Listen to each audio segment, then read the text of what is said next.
దారిలో సెలయేర్లు నవంబర్ 18.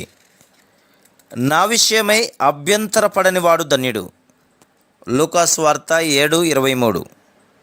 క్రీస్తు విషయం అభ్యంతరపడకుండా ఉండడం ఒక్కొక్కసారి చాలా కష్టమైపోతూ ఉంటుంది. సమయానుసారంగా అభ్యంతరాలు కలుగుతూ ఉంటాయి.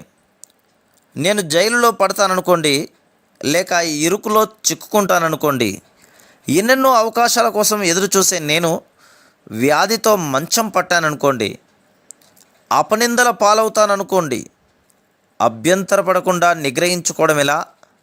అయితే నాకేది మంచిదో దేవునికి తెలుసు. నా చుట్టూ ఉన్న పరిస్థితులు ఆయన నిర్దేశించినవే. నా విశ్వాసాన్ని పెంపొందించడానికి, తనతో సన్నిహిత సంబంధం ఏర్పరచుకోవడానికి, నా శక్తిని సంపూర్ణం చేయడానికి ఆయన వాటిని సంకల్పించాడు. చీకటి కొట్టులో నా ఆత్మ మాత్రం మొగ్గ తొడుగుతూ ఉంటుంది. అభ్యంతరాలు మానసికమైనవి కావచ్చు.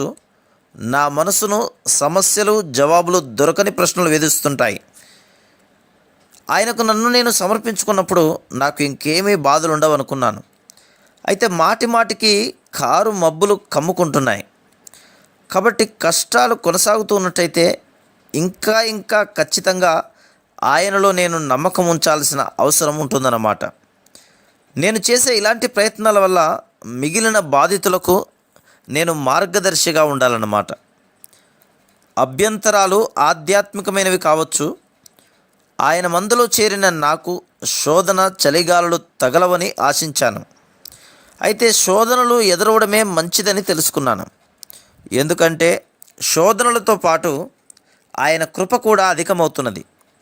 నా వ్యక్తిత్వం ఈడేరుతున్నది. దినదినము పరలోకం నాకు చేరువవుతున్నది. అక్కడికి చేరి వెనక్కి తిరిగి నాకు ఎదురైన సమస్యలన్నింటినీ చూస్తాను. నాకు దారి చూపిన దేవుణ్ణి స్తుతిస్తాను. కాబట్టి వచ్చే వాటిని రానియండి. ఆయన చిత్తాన్ని అడ్డగించవద్దు.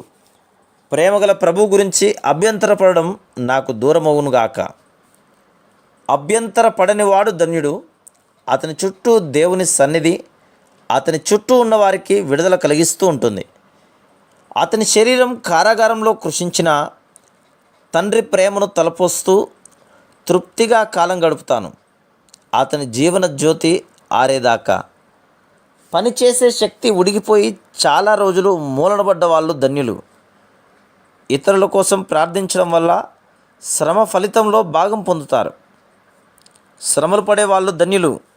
నీ శ్రమలకు కారణాలేమిటో లేశమాత్రమైనా తెలియకపోయినా ఆ దివ్య హస్తాలలో నీ జీవితాన్ని పెట్టు.